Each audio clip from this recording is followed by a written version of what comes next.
ও বলি চিন্তা কিছু নাই বলো, বলি চিন্তা কিছু নাই বলো, চিন্তা কিছু নয়।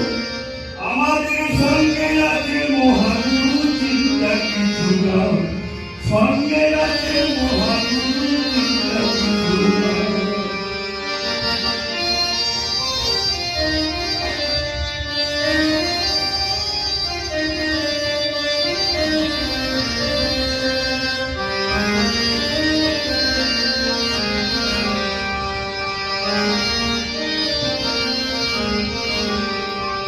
দয়া করে বলি দাদা দিদি, এরা পাখি ওষুধ খেব না, এরা পাখি ওষুধ খেলে শরীরের পাল হবে